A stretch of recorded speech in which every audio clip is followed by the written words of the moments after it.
And yeah, I've already got a ton of questions. I've made a note. Our next speaker, again, a nice segue into our next speaker.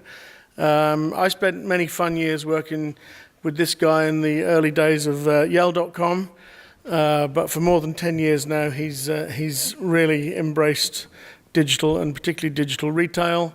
He's worked for some of our biggest high street brands, Dixons, John Lewis.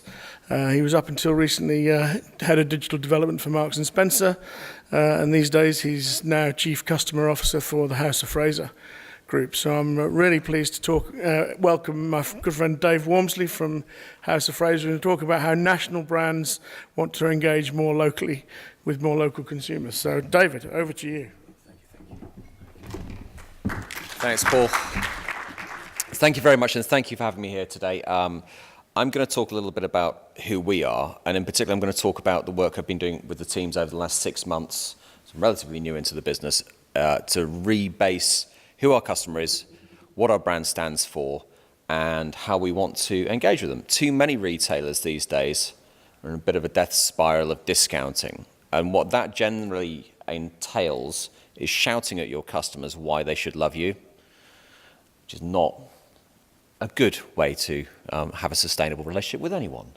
And what we're in the business of now is turning that around at House of Fraser into quietly suggesting to our customers that we might be very fond of them. And that is the heart of our marketing mission. I was really pleased actually with what you're saying about you like shopping, because there's too many people that I encounter in retail, tech, digital, who basically don't like shopping. They talk about pain points, they talk about friction. We've got to take the friction out of shopping.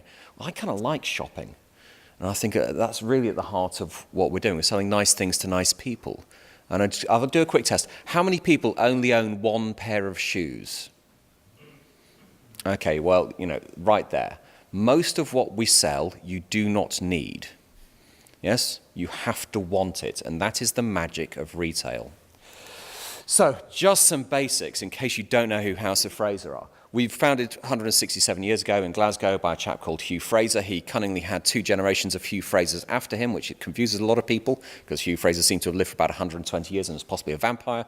It was, in fact, 3 Hugh Frasers over that time period. And we now have 60 stores, starting in Glasgow and branching out from there.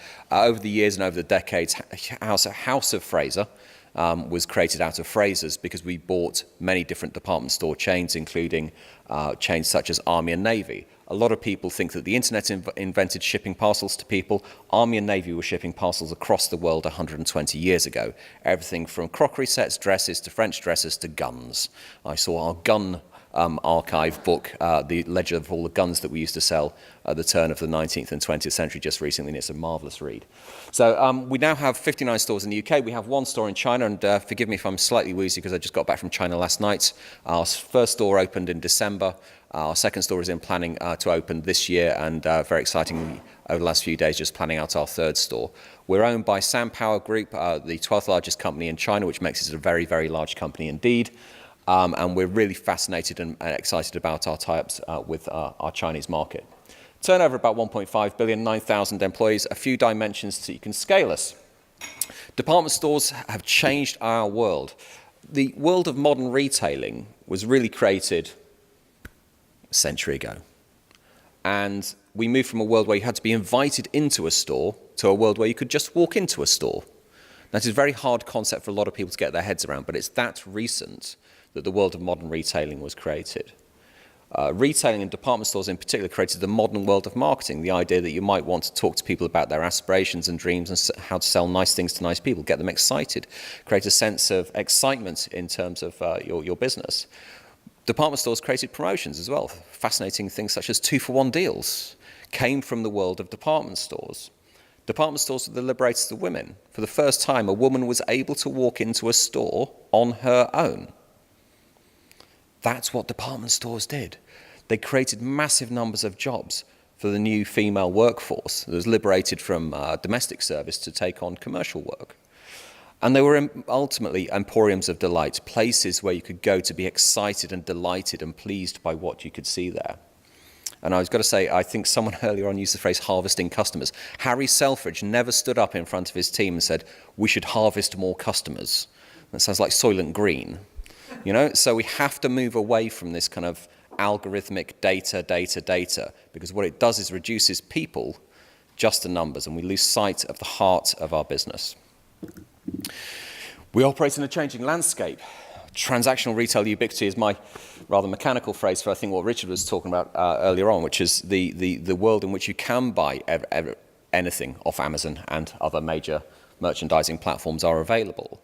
But if you do want to buy, and I've got a 3-year-old girl, I was buying cheesy fish snacks last night, those little biscuits, and some job lot of those, and nappies, and I must have 20 parcels a week arriving from Amazon. That's all the dull stuff.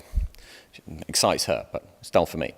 But actually that's not the world in which we need to operate in. Like I said, it's about surprising, delighting, elements of rarity, elements of uniqueness that we can bring to our customers.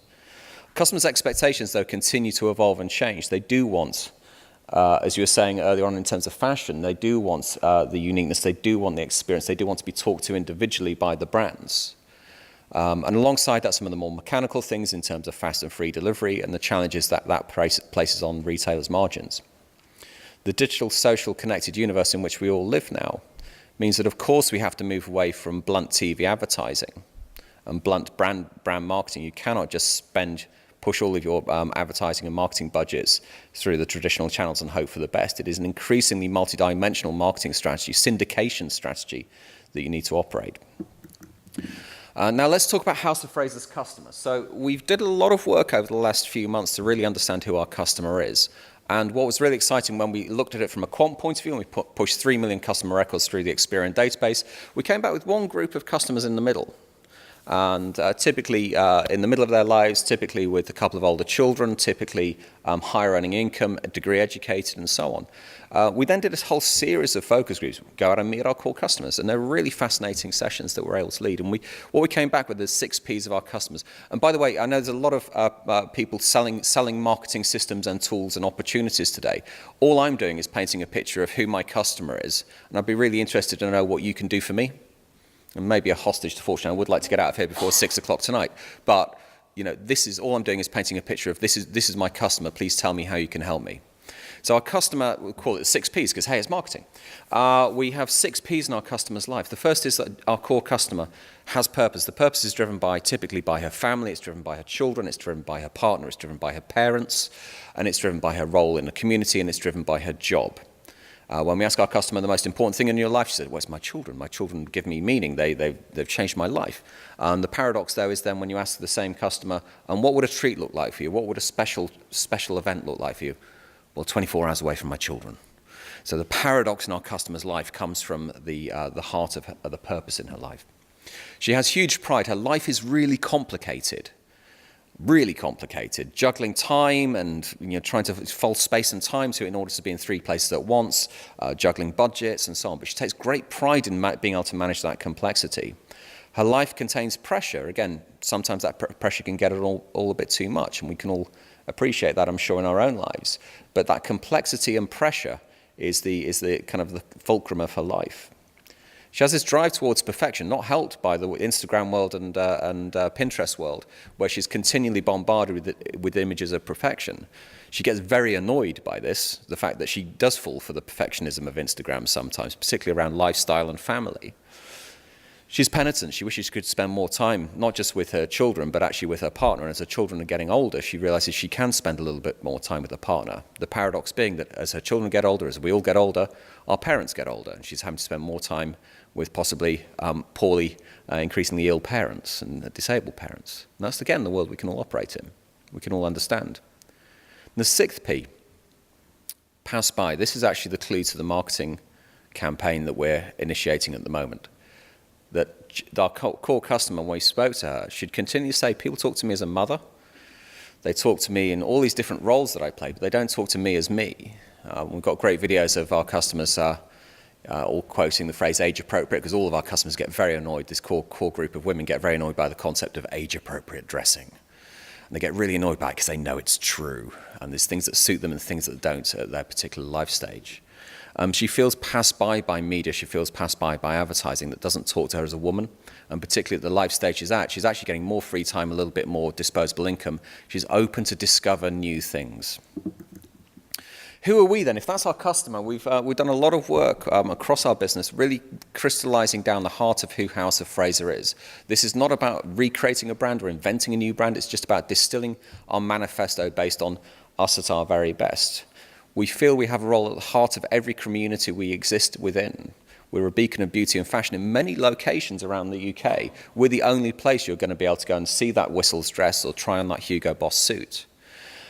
We feel that we have a lot of pride in service, and this goes back to old world sensibilities and new world possibilities, which is the phrase we keep playing around within the business. We do have a slightly old world sensibility. We do take great pride in service and being attentive.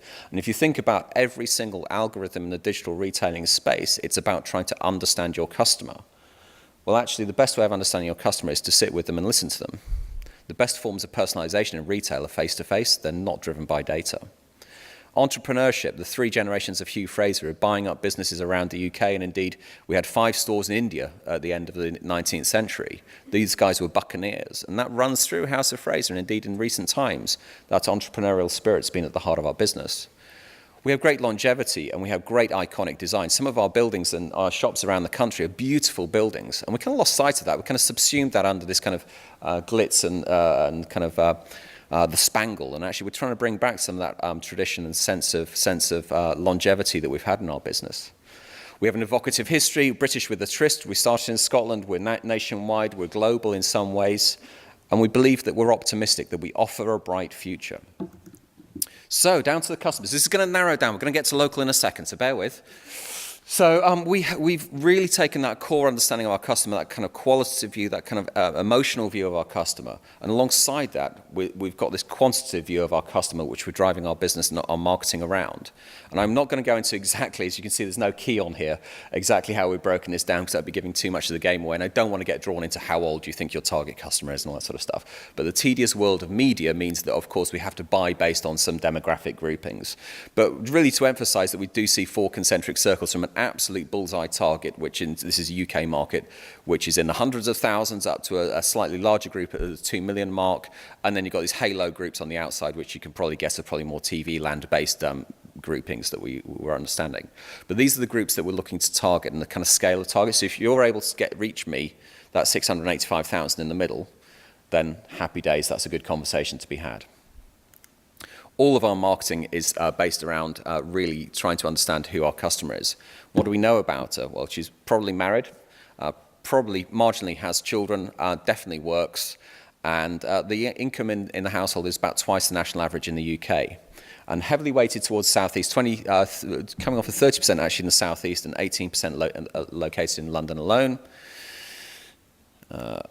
What media does she consume? The black line shows the level of indexing above the red line. So magazines actually play a significant role in life. TV, she actually does watch slightly more, but she indexes below versus other social groups. And of course, digital, out-of-home, cinema, and radio all index above average. And in particular, I'd call out-of-home because I think there's a very interesting local aspect there. And the out-of-home advertising media companies have really got with the program in the last few years in terms of their ability to offer sliced and diced opportunities. In terms of the media she consumes, I'm trying to paint a picture of who our core customer is. The kind of magazine she reads, she loves 10 minutes alone with a new magazine. And she really enjoys that kind of that access to either long-form editorial, indeed, just casual browsing. Day in our customer's life in the digital space. I think earlier on someone was talking about searching, and I think, do people search on Facebook? So, no, they don't search on Facebook, they look. We all look. You look with different levels of attention and interest. You look at things. You look for things. And I think the word search is not particularly helpful. Maybe this is the wrong conference to be talking about search being an unhelpful word. But I think, some of those words get so loaded with meaning. Well, Facebook, no one searches on Facebook. No, people look for things. They look at things.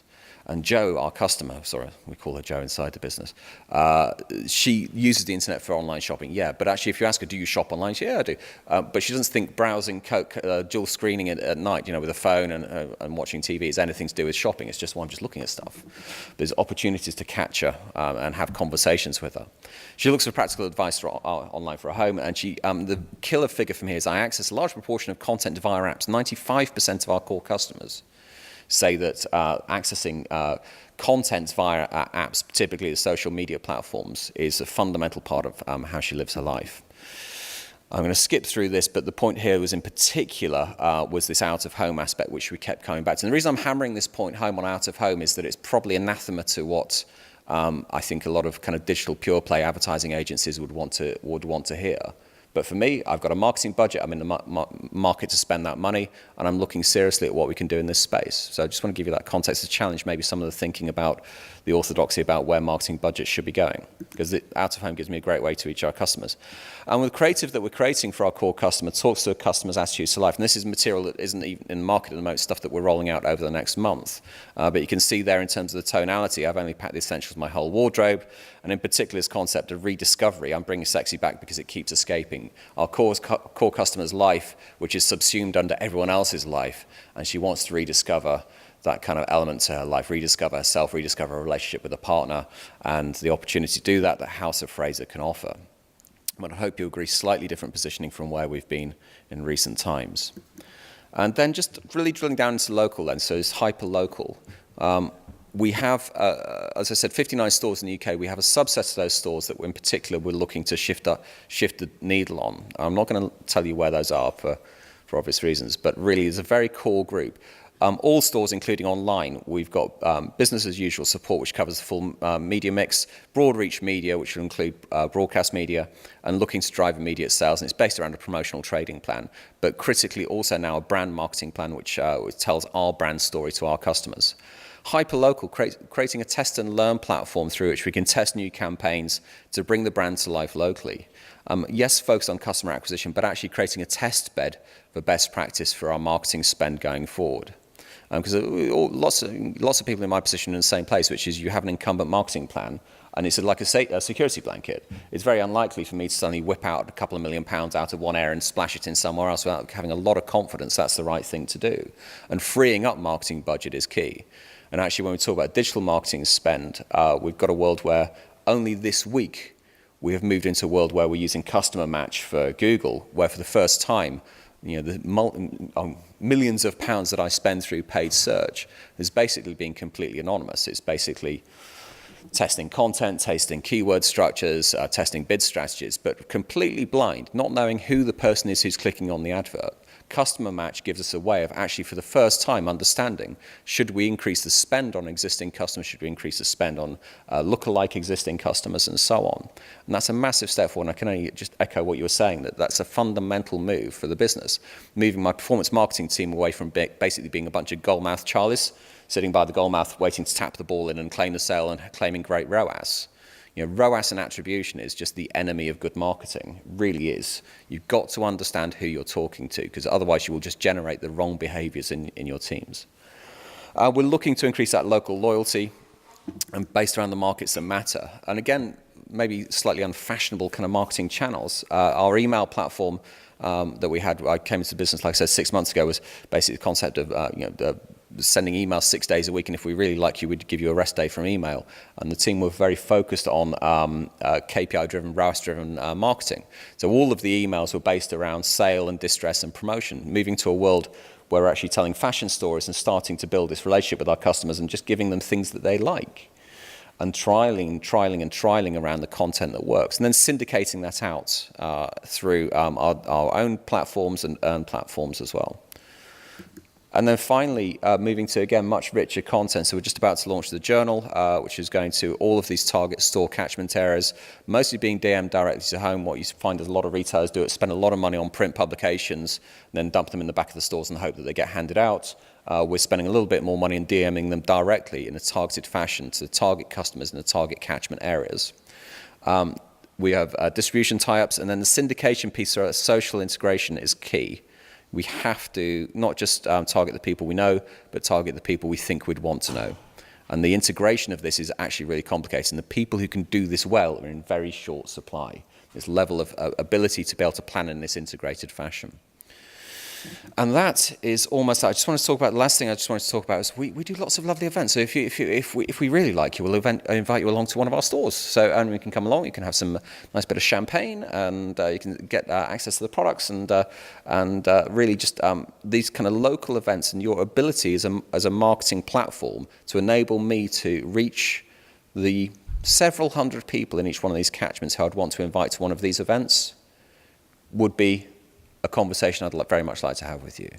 Help me access these people, help me build these rich relationships with them. And that, in a nutshell, a big nutshell, is that. So thank you very much.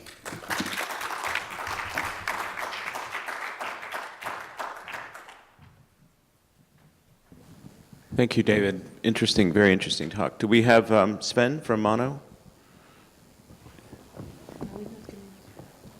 No? Well, this is not his official start time. So is Frank here? Yeah, so let's do Frank. If Frank is even later. So I guess we do need to run with questions, and if our speakers maybe go retrieve them wherever they may be. So let's have some questions for the speakers, if there are some questions. Yeah. All right. I have a question. Oh, you do? Just, yeah. I was really interested by what you said, David, about the fact that you're not addressing me as you're currently addressing me in my different roles as a mother, as a businesswoman, or whatever, but I want you to address me as me. And I think this is one of the major trends that we're seeing, is that we were all in the digital advertising environment. We've been talking about profiling for a long time. And as an individual, I don't want to be profiled. I want things to be personalized. So it's the never-ending, it's this question of differentiation between profiling techniques and personalization of the content that really appeals to me. And I wonder if anybody here has tips on that. I'd just say one extra thing on that, because I think it's a really, personalization is a much abused term in lots of industries.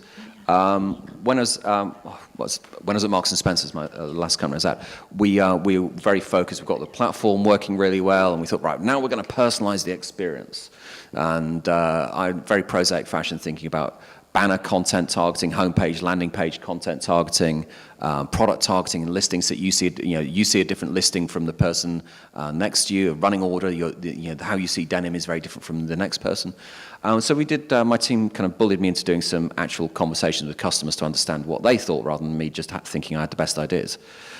Which is just, I then fired them and got a new team. But no, so we talked to our customers, and what was fascinating was our core, again, female customer would say, what personalization meant to her was, don't waste my time.